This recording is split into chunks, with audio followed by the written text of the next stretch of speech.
So I'm Maria Servedio, and we're going to be talking about the limits to the power of sexual selection driving speciation with gene flow. And this talk really actually follows very well from Martine's, so hopefully there's a connection that you see there.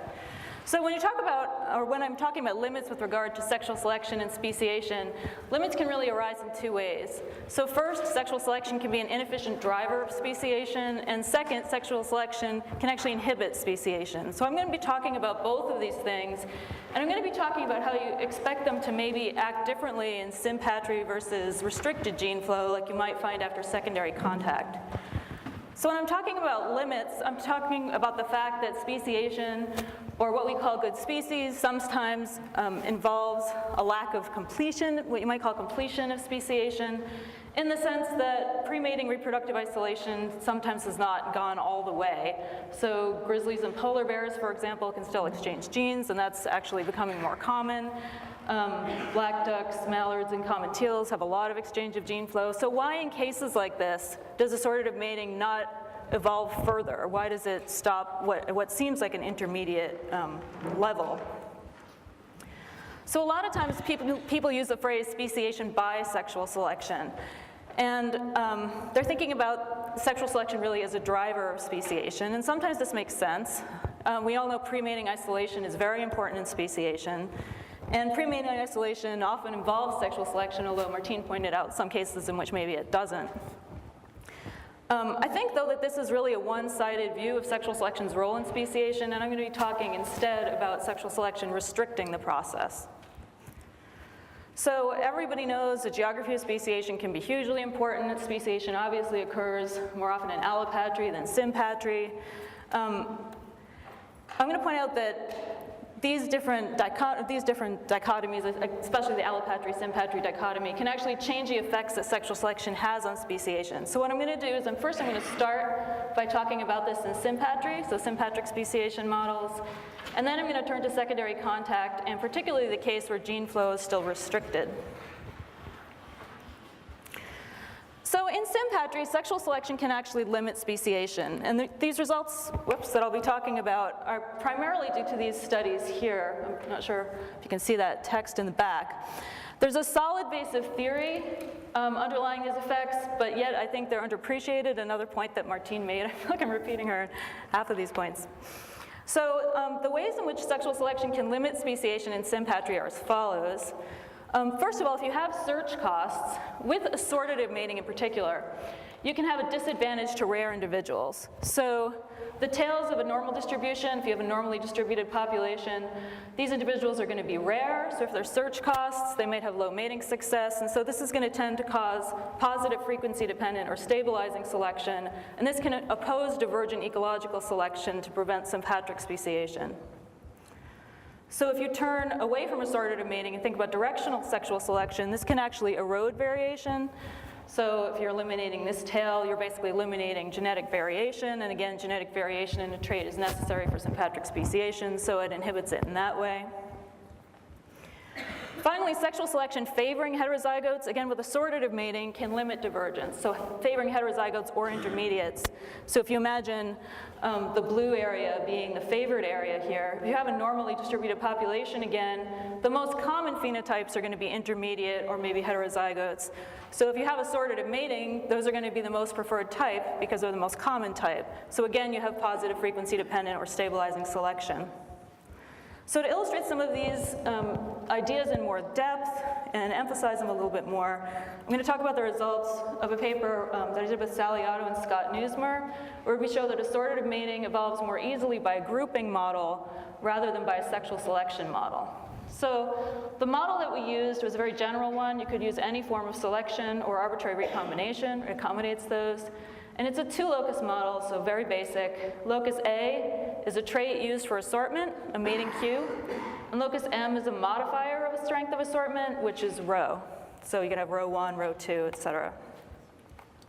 So in a grouping version of this model, we have homozygotes and heterozygotes at the A locus, and they can distribute themselves with different probabilities, which I didn't show here, into three groups. So this one might be predominantly big A, predominantly heterozygotes, predominantly little a.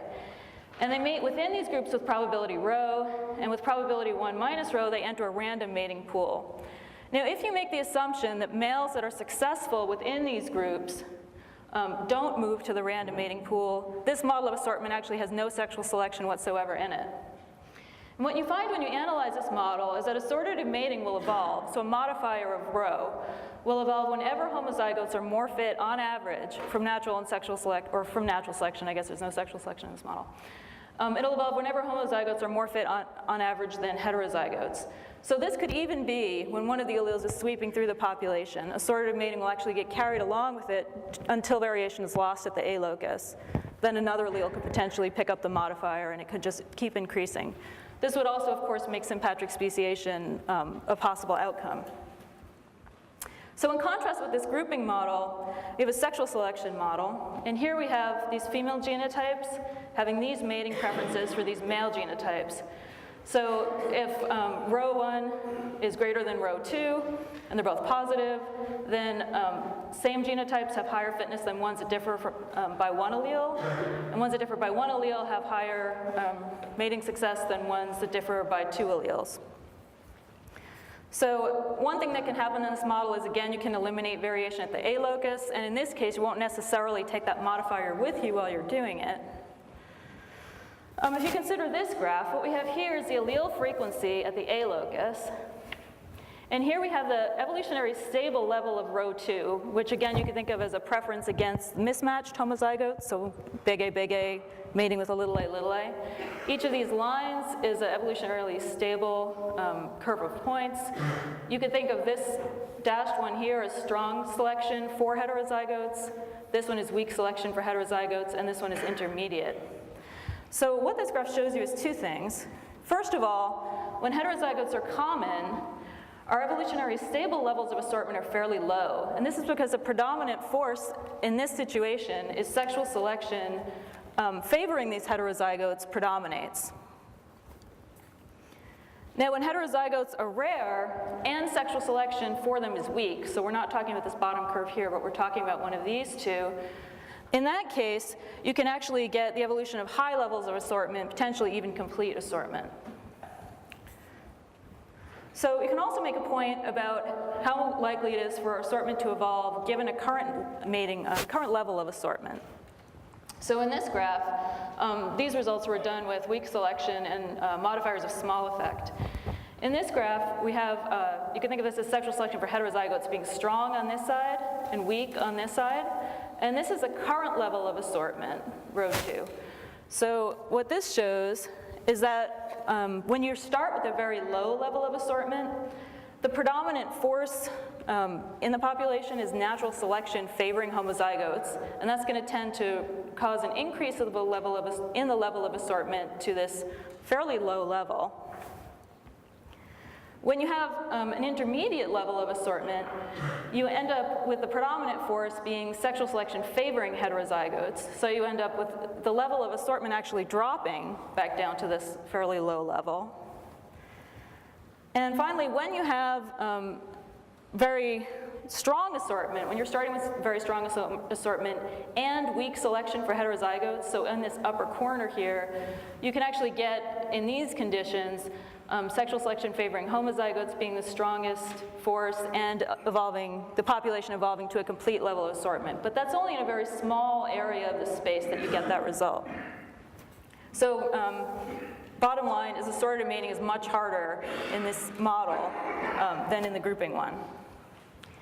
So there's two other conclusions we can make about sexual selection in this model. Evolution of assortment is particularly difficult when you have this combination, when you have heterozygotes being common and preferences being weak. And these are conditions that you might think would be common in Sympatry, when you're starting with maybe a normally distributed population, so you might have common heterozygotes, and you're maybe starting without assortative mating already there. In contrast, evolution of assortment is most favored when you have sexual selection, when heterozygotes are rare and preferences are strong, and you might think of this being a likely situation when you have secondary contact, maybe with some divergence having already evolved in allopatry. Okay, so to summarize, in Sympatry, we have all these different reasons, disadvantages to rare individuals, directional selection, and sexual selection favoring heterozygotes, why sexual selection might limit speciation.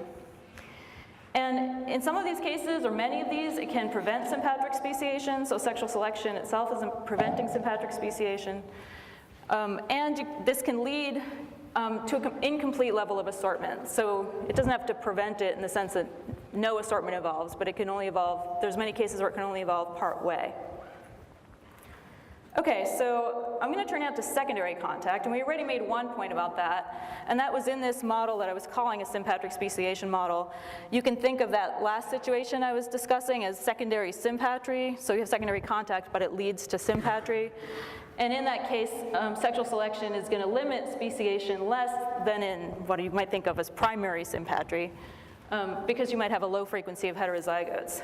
But when you have secondary contact with restricted gene flow, you actually have a very different role of sexual selection, and that's what I'm going to be concentrating on in the rest of the talk. So before I get to that, though, I want to make two very brief asides.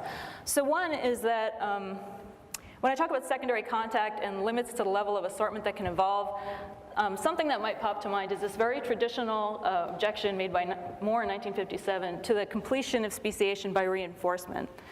And Moore's objection was that in reinforcement, you have maybe no preferences or no assortative mating initially, but you have differences in some trait that causes low fitness of hybrids. And so because you have low fitness of hybrids, you end up with the evolution of population-specific mating that prevents hybridization. So because the driving force is selection against hybrids, as you evolve this population-specific mating, you're actually eliminating your driving force, right? If you're not producing hybrids anymore, you've eliminated the force that's causing you to evolve population-specific preferences. So the process might just stall part way once you're not producing enough hybrids for that driving force to really work.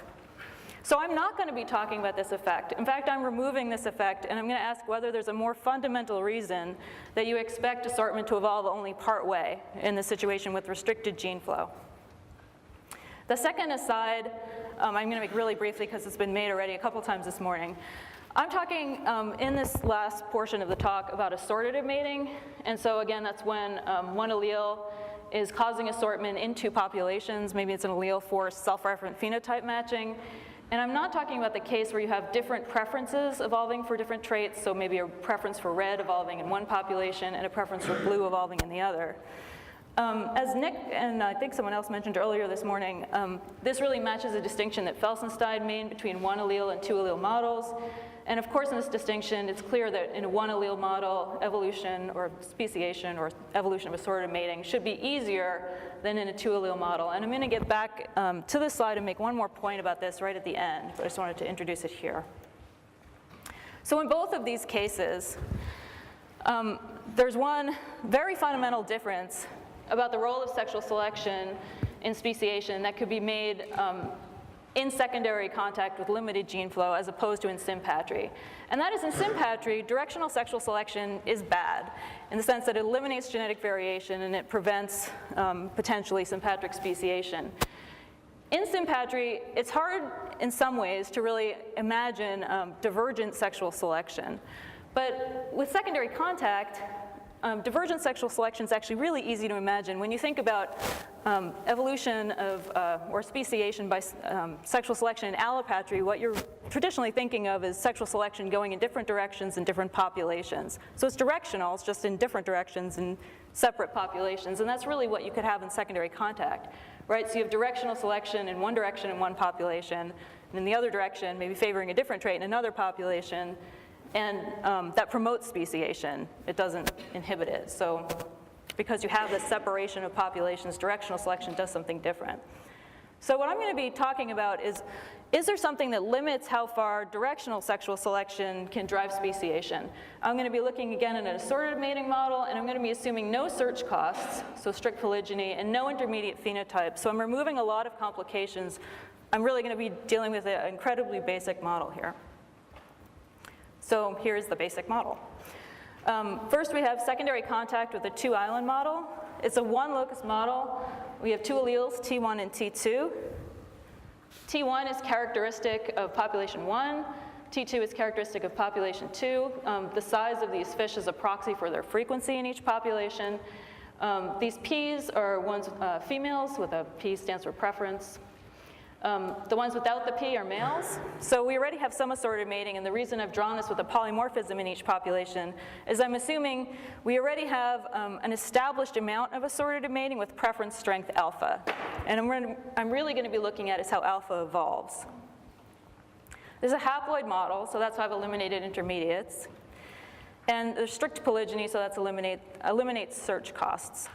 So the first question I'm going to ask is just what frequency of traits on each island results from this model. So here we have alpha, the strength of assorted mating or the strength of female preference. Here we have T2, which is the equilibrium frequency of T2 on island 2. This is really a bifurcation diagram, and it assumes that you reach equilibrium and the trait much more quickly than you would evolve alpha, and you can conduct simulations to show that that's true. This top line, maybe you could think of as characteristic of T2 in population 2, and then in that situation, this bottom line would be the frequency of T2 in population 1. The solid part of the line is a stable equilibrium, the gray part is an unstable equilibrium, so is the dashed part. So what happens really is you can think of the difference between those two lines as the amount of trait divergence between the populations. So you can see it starts fairly low, you reach a fairly high level of trait difference between the populations, and then it collapses. You lose your differentiation in the trait. So this is for a migration rate of 1%. As you change the migration rate, you can see how that collapse occurs at different points. So with 0.1%, it's occurring here at about 500 for the strength of alpha. So that's females being 500 times as likely to mate with a male that they prefer than a male that they don't. It's about 40 with 1%, and it collapses at about 12 with 3% migration rate. You can tell from the shape of these curves that there's going to be a point at which you have a maximum amount of trait divergence. And you can figure out what that point is. I'm calling it alpha optimum here. So alpha optimum, you can see, is on the low side of these curves. It's 21 with 0.1%, 6 with 1% migration, and about 3 with 3% migration. So we can ask a few questions about alpha optimum. Oh, no, sorry, this just shows the effect of migration on alpha optimum. You can see it can be fairly low unless migration is pretty low there.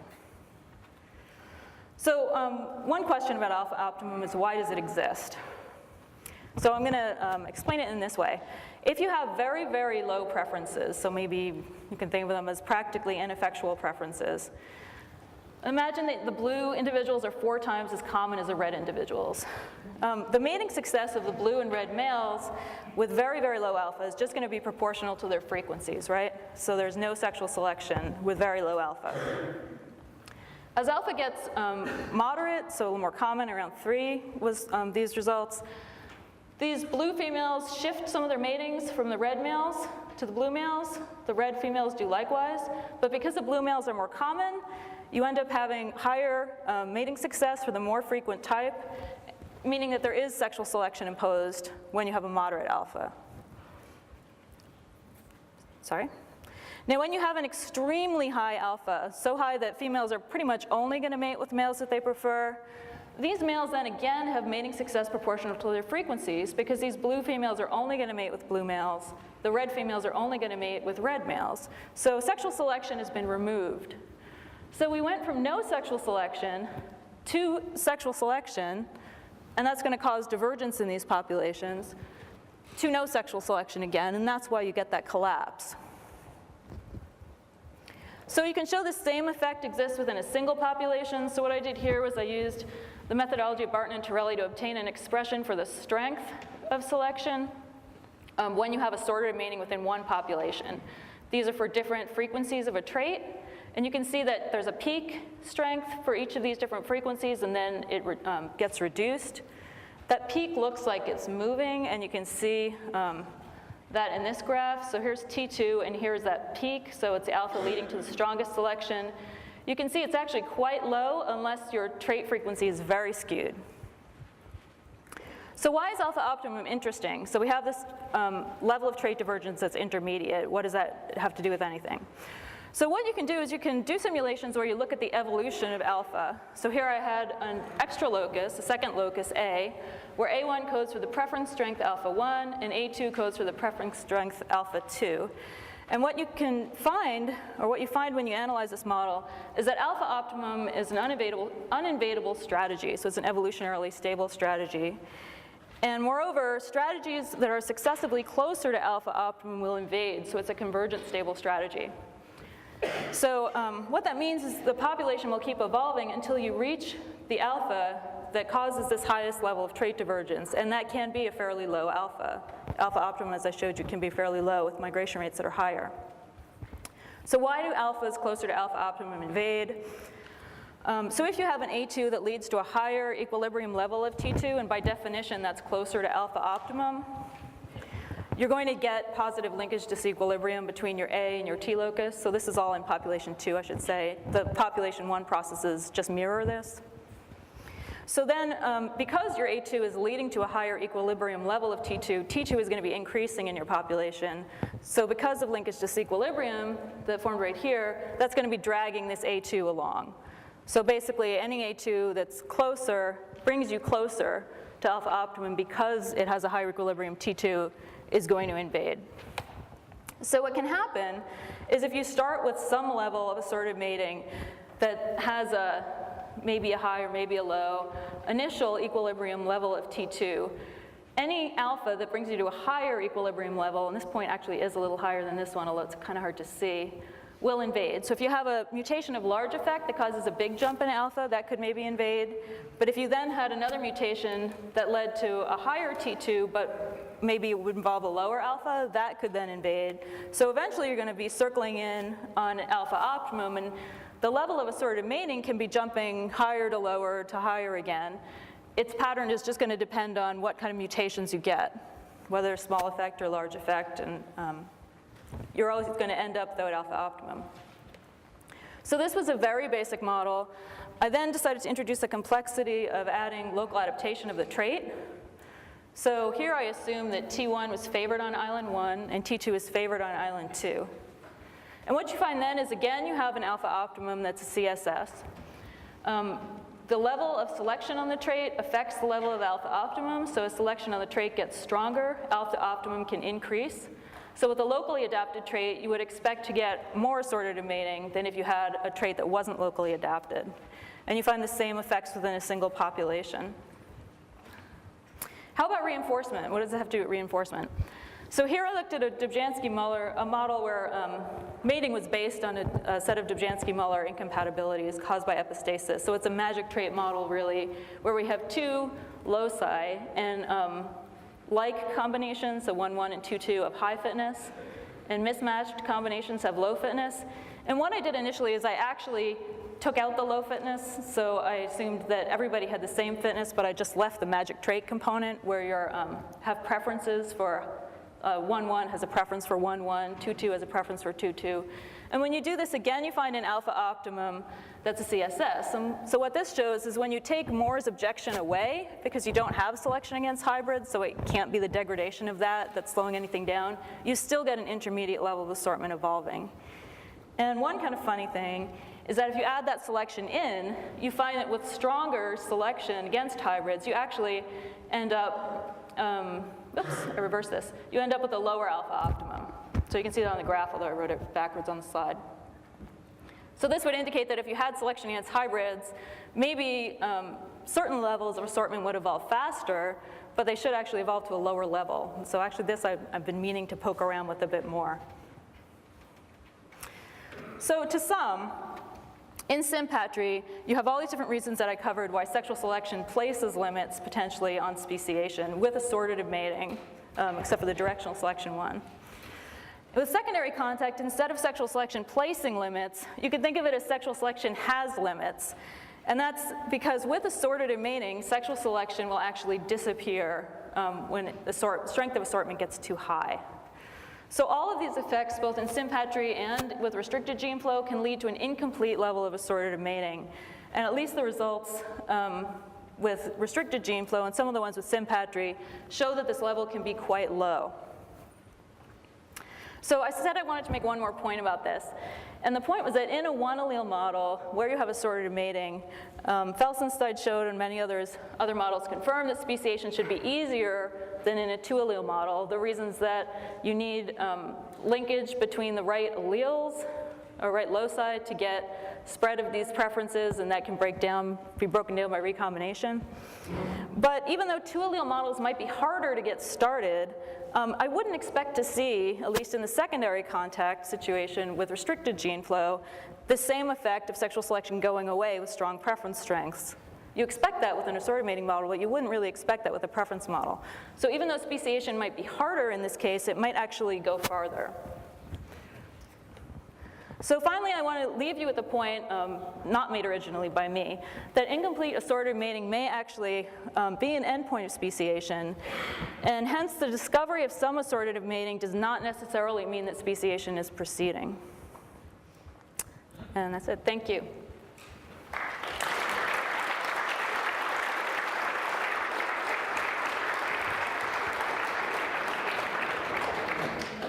So thank you, Maria. Wrapping up the prospects there with the meeting took a bit longer than expected, and I could not be here free. But I'm glad to say that we could anyway get to it. I waited a while. I think we still have time for questions. Does anyone have questions you would like to ask? Yes, please. You have the microphone.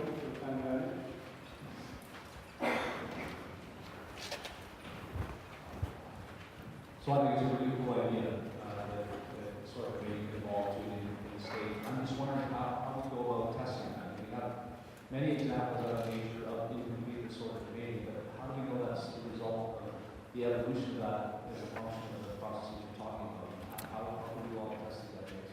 Well, I think one way to test it would be to see in those situations if you have separate preference alleles, separate, either at the same locus or at different loci, causing the assortative mating, because assortative mating can be a pattern, or in the way I was talking about it, it was really one specific type of mating, a 1-allele mating model.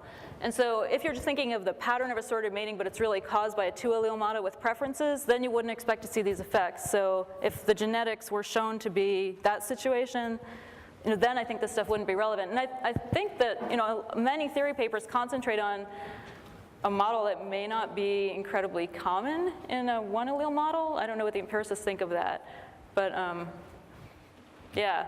I think the jury's still out on that. Yeah, maybe. But I was also wondering if, like, for instance, we could have that sort of mating on our y-axis and something else on the x-axis.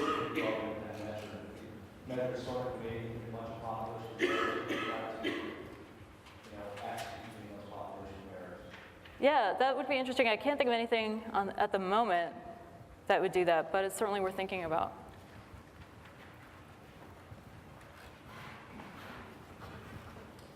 Do we have more questions?